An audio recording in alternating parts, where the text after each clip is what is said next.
Good morning, guys. I am Yishuan Wang. Thank you for being here today. This is my presentation, and my presentation title is Bridging AI and Behavior to Power Australia's Clean Energy Future. So, it is designed as a strategy briefing for Clean Power Australia's Q3 2025 executive planning. So, this is my overview. So I will explore 4 parts. The first part is macroeconomic indicators, and second part is trade and tariffs, and the next one is behavioral economics, and the last one is AI and labor market inequality. Let's start with the basic, the key numbers shape the economy. First one, GDP. GDP tells us how productive the country is. If it is steady, it usually means the economy is in good health. And the next one, inflation. Inflation affects everything, from rising costs the companies can invest. And the last one, unemployment. Unemployment shows how tight or flexible in the job markets, which is very crucial for planning our workforce. So according these indicators, we can know the indicators can help Clean Power make smarter decisions, especially when it comes to investing and hiring at the right time. Based on this chart, we can know GDP growth is 1.3%, inflation is 2.4%, and the unemployment is 4.1%. So this looks like a mid-expansion phase. Growth is steady and inflation is under control, and the job market is strong. So based on the economy theory and RBA analysis, now is smart time to grow the business and lock in supply deal with before the wage start rising. So what does this graph mean for clean power? According to this graph, we can understand this is the right time to start upskilling our workforce, so we can attract top talent before the market gets too competitive. And with inflation steady, it is also a good opportunity to lock in better terms with suppliers. And by partnering with universities early, we can measure the next wave of talent has the skills we will need, especially as AI become more central to our operations. If we move early, we are just not saving costs. We are building long-term efficiency. Tariffs are basically taxes on imported goods. For clean power, where the supply chain depends on things like solar panels, batteries, and control systems, that can be a big deal. It means higher equipment costs, delay at customs, and more uncertainty around project timelines.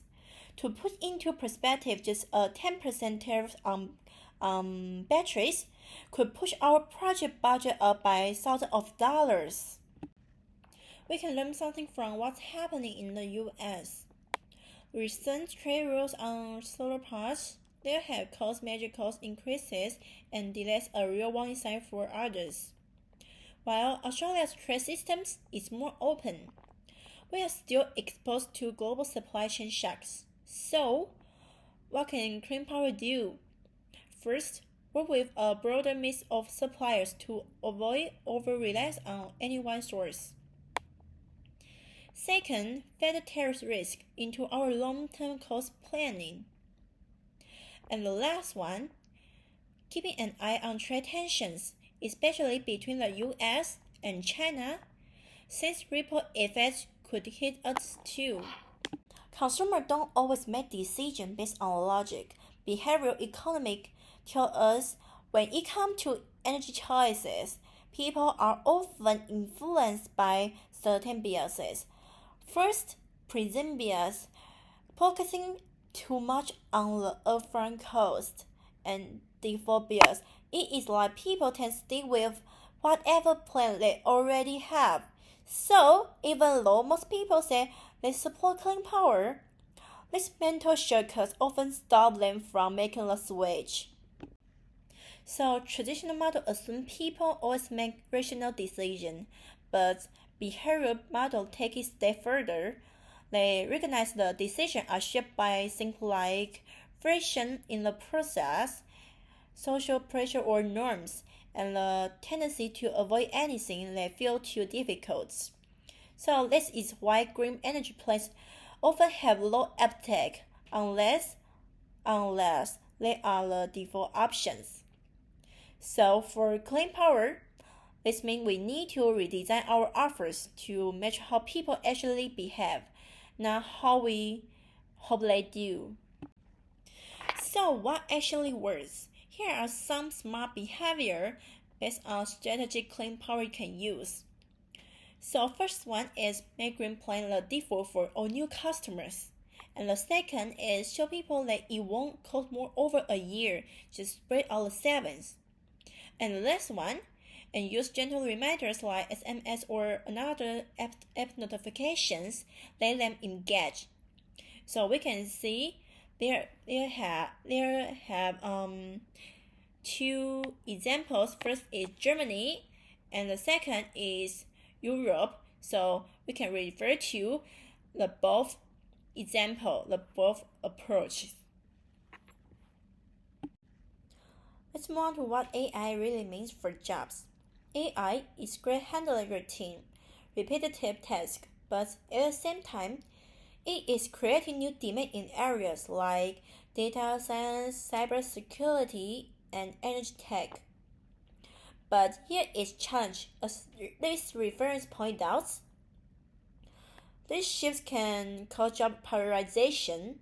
We lose a lot of middle-tier roles, which increases inequality. So, what should clean power do? We can start reskilling program, especially for technician and admin staff who may be impacted. And second, use AI to support, not replace. So our people, for example, in density or monitoring. And the last one, work with TAPs and universities to build a pipeline of talent that's ready for the future. So, this step won't just help our workforce adapt, they will also strengthen our ESG reputations. So, what should we do? Here is a practical roadmap for clean power.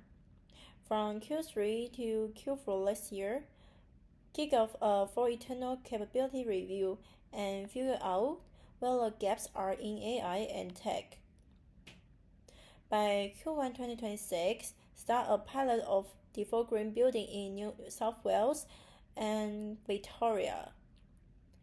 And ongoing these parts, we can develop a tariff risk dashboard and update suppliers contracts with built-in clauses to handle trade shock or price spikes. Let's not just follow transition, let's lead it. The economy is variable and tools are available. Let's power Australia's clean future intelligently, equitably, and ahead of schedule. This is my reference list. Thank you.